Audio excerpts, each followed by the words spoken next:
What up, Screen Fiends? I'm GB, and you're tuned in to Headz TV, where we like to discuss all the wonderful things appearing on your movie and your TV screens. In this episode, I'm going to give my review of Preacher, Season 2, Episode 4, titled Viktor.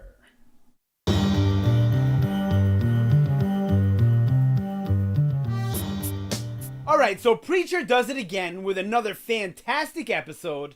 I have to say that this is my number 2 for this season so far. Now look, we're only 4 episodes in, so we got a long way to go to tell whether or not this is going to be the best episode of the season. I highly, highly doubt it.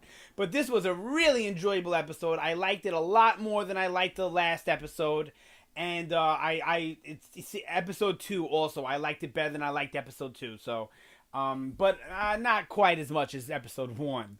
Alright, so like I said, another great episode of TV all around as far as acting, directing. There were no flaws, in my opinion, with this episode, other than my usual flaw, which I don't even know if I've talked to you guys about, and that's the fighting this season feels a little bit too choreographed.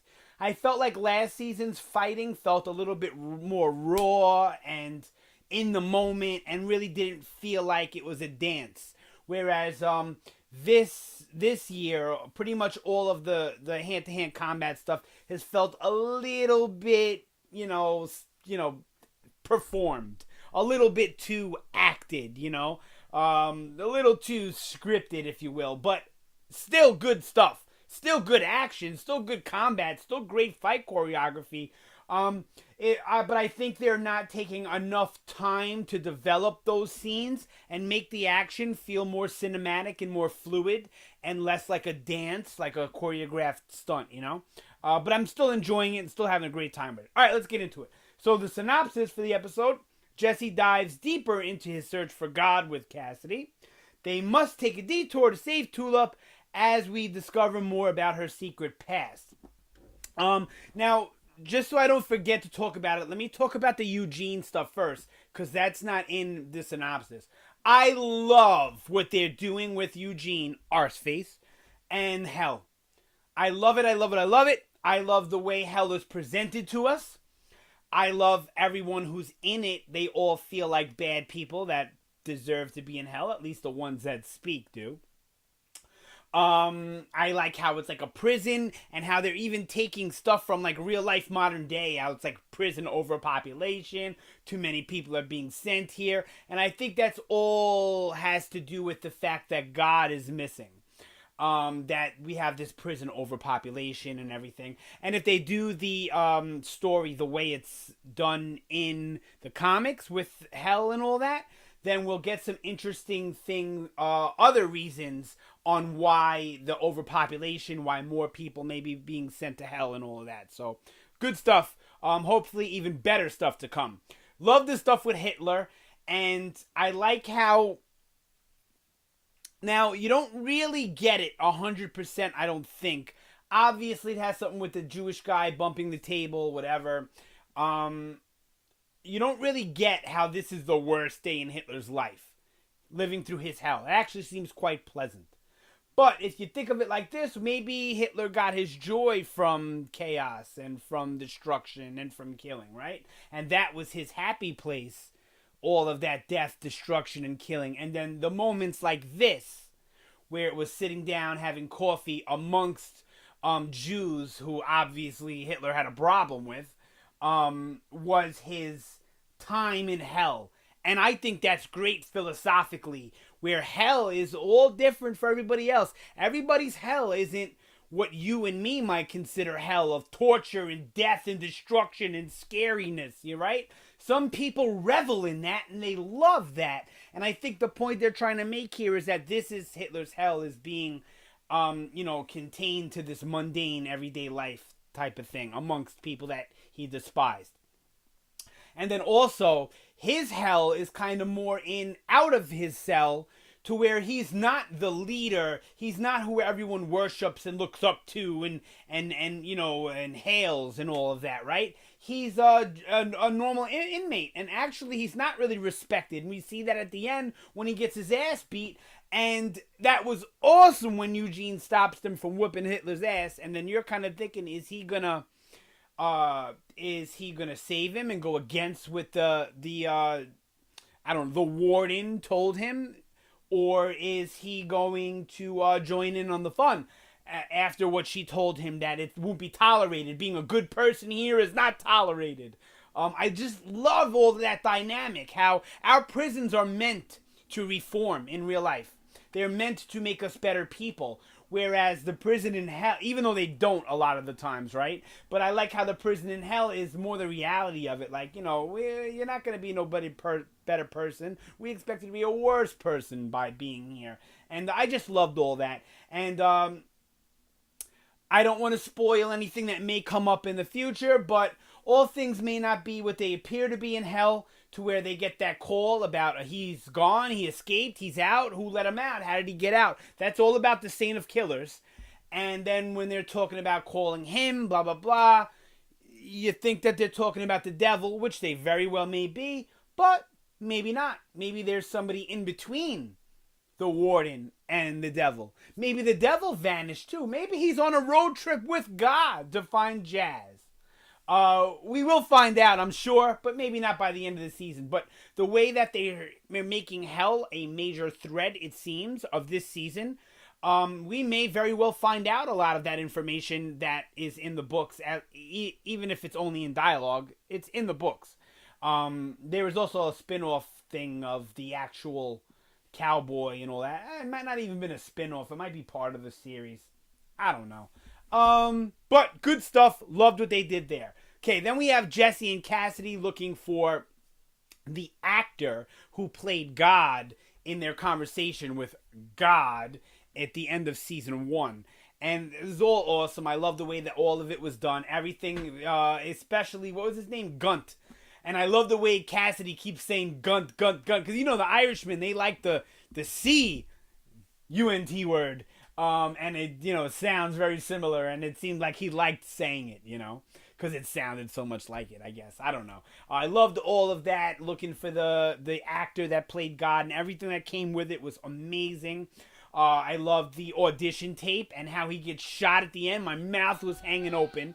I did not see that coming a mile away, but it makes sense. How else are you going to get this guy to heaven to answer the God phone, the bat phone, right? Really good stuff. Really enjoyed all of that. And I also like the subtle hints where Cassidy is trying to get Jesse to inquire, search for Tulip without breaking his promise to Tulip. I love that. And it's kind of a sweet moment showing you how good of a friend Cassidy is and how much you kind of want this guy on your side.